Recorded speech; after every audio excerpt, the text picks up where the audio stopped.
What's up, folks? Samurai King 8 is here today for an anime review. My Hero Academia, episode 16, season 2, in their own quirky ways. Now, this episode, man, was it just me, or did this shit just go by really fucking fast? Like, like, we were like midway through the race, and then next thing I know, we're at the fucking end, and Deku is fucking like jumping over people and kicking them down and shit. I'm like, what the fuck? And then we get like that very brief explanation of the next event and like how fucked he is now. So I was like, what the fuck? I was like, wow, and that was 20 minutes. I was thinking like, okay, so we got the shit. We can go to the next event now, but fucking cliffhanger. I'm like, wow, really? But first thing first, I really enjoyed this episode, even though it went by super fast. I was kind of conflicted here. I was like, how is this pacing? Is it really fast or is it kind of slow? But I think they're still trying to set things up because in the anime only viewers, which I'm sure a lot of you are, a lot of anime only viewers, this is still early into the series because you're still like what, like less than 20 episodes into the series total, I think, right? I can't remember. Yeah, I think less than 20 episodes until the series total, as opposed to like a manga reader like me who know what's gonna happen and all that shit. But you can tell that they're still treating this like the introductory arc, because this is really like the second major arc of this series. Like, well, of the beginning of the series, because the major shit is gonna be like, I want to say this: the major shit of this series that made a lot of people think this series is gonna be great is, I want to say, either the next arc or the arc after that. I want to say the arc after the next one, which a lot of crazy shit, a lot of stuff get kind of flushed out, and that makes a lot of people think like this series has great potential. But the reason why I say this is still feel like an introductory to the series, because even though we just had the season before, not like a couple months ago, um, they're still like reintroducing characters that you see. Like, they're like, oh, this is this character that had a name. He's part of this class. This is his quirk. It's the same as this other person's quirk. So I'm like, okay, I do like that, because there is a lot of characters in this series to follow. I mean, just in Class A, like we have like a shit ton of fucking characters with different quirks and like different kind of, I guess, like regulations, like stuff they can and cannot do with their quirk. Like Deku is, for instance, like he's the star of the show and we all follow him and stuff like that. Uh, like we know his like limitations to his quirk and everything, because his quirk is not natural. Like he got his quirk from somebody else. So, and then we see like Todoroki, like his eyes, and then we see damn it, what's his name? Well, Bachan, or how you want to call him, with his freaking flying in the air like some on some Hitman Reborn shit. I got those feels while I watched it. I was like, oh man, I miss watching Hitman Reborn. But I'm freaking rambling. So let me get back to the episode. Like I said, I did like how they kind of reintroduced characters, because like me, a manga reader, sometimes in the manga, a lot of characters, they're not like, because the series kind of jump around with different things, and I mean, of course, Deku is the front runner. We all know about him, but then like you may see this side character with him as opposed to another side character, and then we kind of forget about certain characters, like, but which is funny, and it's not really spoiling, but the Kirishima, I think how you say his name, you know, the hardening dude, who in Class A.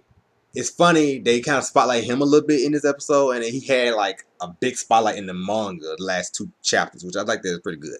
But I'm not talking about the manga here, I'm not gonna spoil anything. I'm talking about just the episode. So just the episode is really good. I like the race.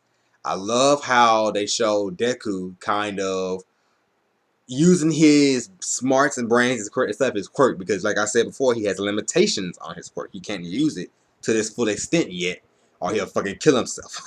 So, and oh, I almost spoiled something. I glad I caught myself. But like how he gathered the bombs, made himself blow up into the air using that shield thing, and freaking getting in front of Todoroki and Bachan, and freaking knowing he had to push himself because All Might was telling him that, look, you gotta show the world this is your stage. Like, you gotta let the world know that I am here. And I love the little scenes of seeing All Might and his Deku's mom like celebrating, like, yeah, That gave me a lot of good feels, especially seeing his mom because she was crying and everything. I like that. It touched me in the heart a little bit. But then we get this brief happiness for him. You see everybody chanting his name, and you see those business guys there, like the business course people, which brings the question to again, why would they even be there? But another thing I'm talking about here though is the support girl there. I can't remember her name now, but I was looking at her and I wondered what is her quirk? Like, is she just really fucking smart, or can she just make that shit? I don't know. Like her support well, I guess sidekick support character, the gear that she has there. I was thinking, I was like, I wonder would Deku have done that if he didn't never got the quirk from All Might? Would he have um, done it himself? Like, would he have been like a sidekick that makes items and stuff for people? I was like, something to get into the hero world. I wonder would he have done that? Like, what would he? What was his career path before he got the quirk? Like, what did he want to do? I don't know. That's a good question. So, back to the episode, we see like he won everything, won the race. He's ranked #1, all that shit. And I like how they show like Class A and like some of Class B characters' names, and then we get to like the Obama list, and they just saw like fuck it, and they say okay, this person came in 40th, 30th, and all that stuff. And you know, Mr. Belly Button Laser came in last because he has no like he kind of like Deku a little bit like besides his belly button thing he has nothing he can do, and which he could have done something that he did later on in the series, but I'm not gonna talk about that. So I did like I said, the minds that we have Deku basically using his brain and trying to come up with a strategy as opposed to just going out and using his quirk and fucking himself over because the festival is pretty long. But now he has a target on his back because freaking I love and kind of a good segue into that was what All Might said was like I picked you for my power because you have this ability that you want to help people. But I also thought that was your weakness, as opposed to like thought he was going to be too nice at like going against other people that he like respect and are friends with. But All Might was glad to see that he was able to break away and put like his I don't want to say like his niceness back and say, I gotta win. I gotta show people like this is a kind of a cutthroat business, a hero world, kind of a cutthroat business because you friend a lot of people and you work with a lot of people to save people, but you also have to use popularity to prepare yourself up to being #1, like All Might and all that stuff. I mean, it's great that All Might's strong, but he has like the likability and popularity of the world, so that's why he's the #1 hero. Like you gotta be able to save people and smile as he always, well, as he said in that one video that they could watch. So it was really good to see Deku kind of understand that and know that he has to he has to prepare himself to win. Like he can't just go out there and be too nice and let all the other guys like talk down to him and all that stuff. So because like I said, it's a cutthroat business, kind of. Because I mean, like I said, you are helping people. But now he's gonna see how much cutthroat that shit is now with this target on his back and #1 in the Shiverly, I don't know how to pronounce it. Battle. My phone is loud. Oh my god. Phone please. And oh god, the phone fucking fucked me up. Yeah, he has a 10 million, almost like a bounty on his back, really. Point bounty on his back, and people who going to fuck him up, defeat him, knock him over. I think it's like that, like what the thing is, the battle with the knights and stuff. You know how knights they had a big ass stick and they be on a horse and they hit each other. And I think that's what this battle is, because I can't remember from the manga. It was so long ago.